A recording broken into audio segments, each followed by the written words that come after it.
السلام عليكم ورحمة الله وبركاته. آد بندين سلامها يا وأحمد بوس.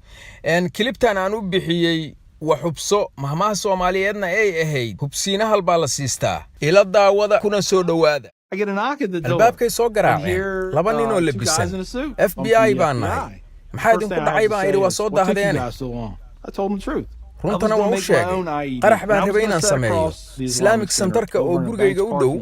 wajidka dhinaciisa baan rabay inaan qarxiyo intaan dili karana dilo barbaarnimadaydii Rambo baan daawin jiray filimkiisa Rambo nin qatar buu ahaa nin laga dambeeyay ahaa geesi aan gaban buu ahaa shiishkana meeshuu raba la hela sidaasaan rabaa inaan noqdo markaas baan ciidamada qortay kumaandooskan ku biiray waan xasuustaa xabadii ugu horreysay oo igu dhacday saacadaan eegay waxaan iri sanadkan saacadaan oo kale iskuulkan joogay galaaska Ingiriiskan ku jiray meelo badan baan ka soo dagaalamay Middle East baan ka soo dagaalamay Soomaaliya South America Philippines wixii igu daraa waxay ahaayeen caruur dhimatay waa inaan saaxiibaday garab istaago calaamadaas aad arkaysiin oo halkaa ku sawiran waa saaxiibadaydii dhintay waxaan ku joojiyey 26 dhimashada ciidan markaa tahay way adag tahay inaa hilmaantid wixii ku soo maray way kugu soo siyaadaysaa wayna adag tahay sidaad u demisid xasuustaada dib ugu noqo ii faahfaahi sheekada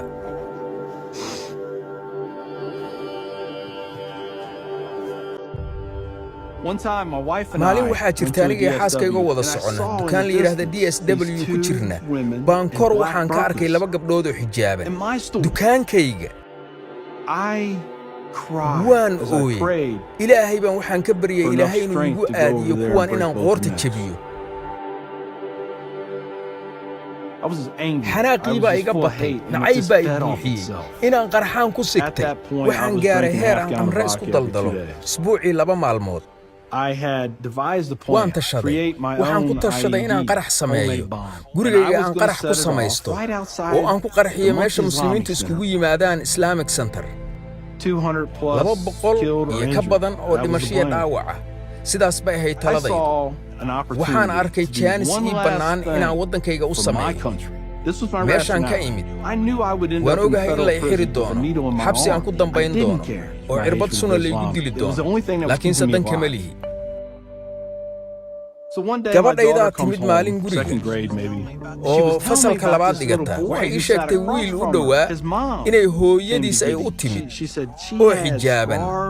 oo dhar dhaadheer oo ilaa lugaha jooga qabta oo indhaha keliya laga arkahayo markaasaa miyirkii iga tegey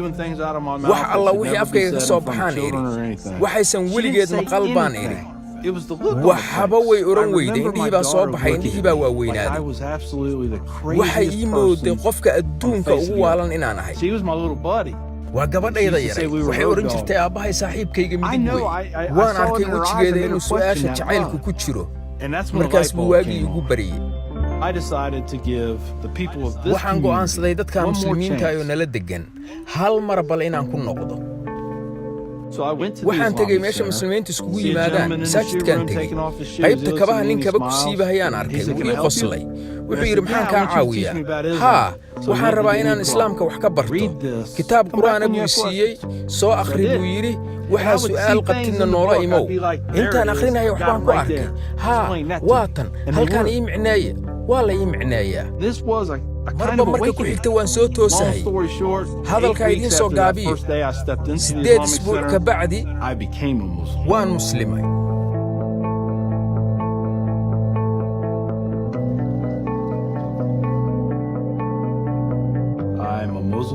waxaan ahay muslim